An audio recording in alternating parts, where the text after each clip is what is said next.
having that consistent group of sales, like you know that those 60 people are picking up from you that week.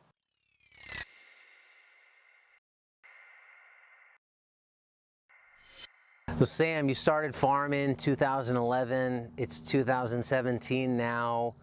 What do you think are some of the things that have made you successful over the past 6 years farming? Like, why are you still farming when so many people aren't over that period of time?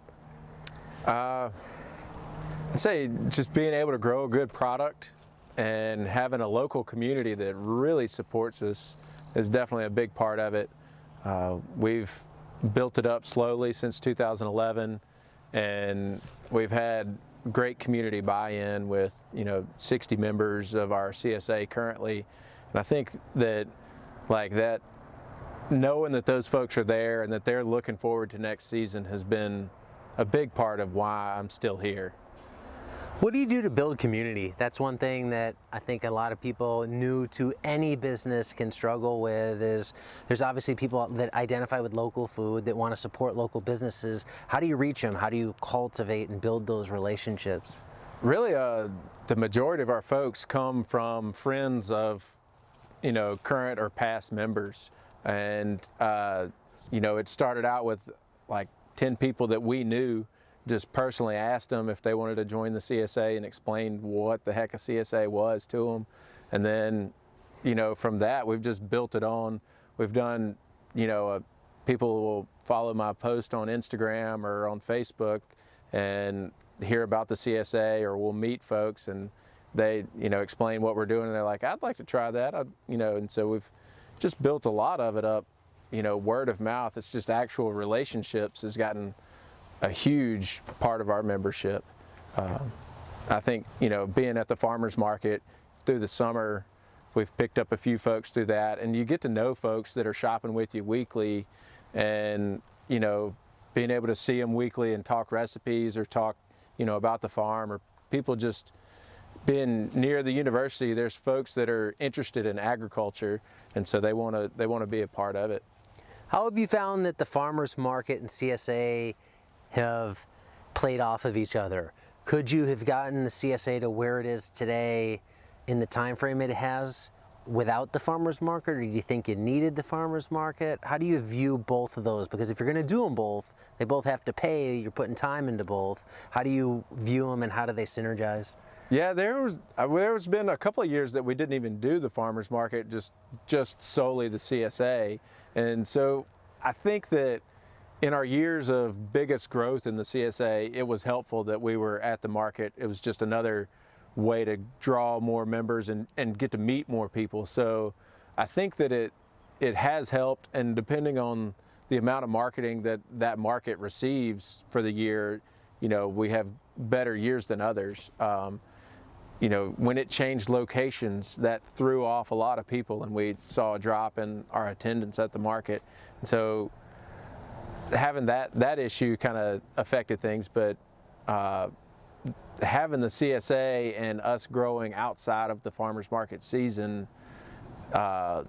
is kind of a big bonus, because nobody else around here is bringing fresh produce, directly to the community. In driving in here, I noticed it was pretty rural, but behind you there's a highway, there's a bigger town, 20,000-ish people, plus a university there.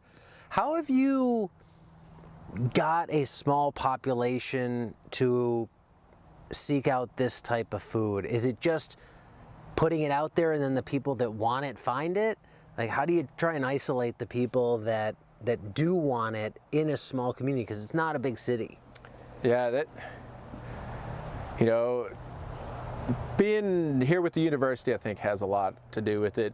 Having an educated consumer base there. There's people coming from other places that have already been in a CSA.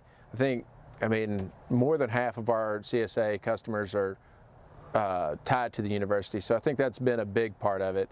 And then, people hearing about it, just eating fresh, and some people are doing it, the diet change for their own health, and so that's brought some of our folks. So there's definitely folks that are looking for good food everywhere, but trying to connect with them, it can be tricky. I don't have a clear answer on that. Yeah. Right now, you're at a 60-member CSA, and something we were talking about offline here was growing that. What are some of the concerns and factors in your head that you run through when you think about, should I grow it? Given the amount of land that I have, there's going to be management involved, but the bigger the CSA, the more income that's going to bring into the farm. So having the manpower here to handle it, I think is a piece of it, and tightening up my production schedule of being sure that those successions get planted when they need to be planted. I think that just a little more organization is gonna help make that growth a little simpler path. Another thing we were talking about offline was balancing out the production side of things that go with any business, the in the field side with the office side. So the organization, the record keeping, the accounting, it's something I struggle with having enough time to do. How do you balance those out? You have a big farm here, and it's you have some help, but there's also a lot of off-farm activities that come as part of the farm business. I know you're struggling with them. You're saying, how do you just try and reconcile that? Is it just forcing yourself to get down to business? Yeah, it's a lot of procrastination lately. I've just pushed that stuff off, the business side of things. Like, it's fun to be in the field, and you have this long list of things that need to be done in the field. And so, like, that's what I tend to focus on, coming from a landscaper background. It's like that's my kind of side of things that I want to focus on. But just knowing that I need to be looking at that for next year, where our numbers are, it's in the back of my head all the time. But whether I take the time to do it or not is the trick. And it's definitely been a struggle for me. It's just staying above water. Having a CSA that you have to deliver product to on a consistent basis, you want to have some variety there. What's your current system for managing variety in the field and succession of crops in the field? That's something I know farmers struggle with when they're starting out, they're new.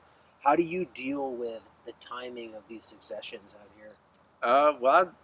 With the CSA, just starting from backing up with each week, saying, well, I want to have lettuce, for these weeks, and I want to have kale and collards for these weeks, and I'd like to have carrots for at least the last 4 weeks of the CSA, so the fall. And so just counting back from each of those delivery dates basically is how I set up this fall's field succession. So, like, written down somewhere? Mm-hmm. Or yeah, I did it on a calendar and laid out what I hope to have each week. And it started out with sticky notes and put them down on the weeks, and then counting back the DTM and knowing that I needed to plant certain things by certain dates.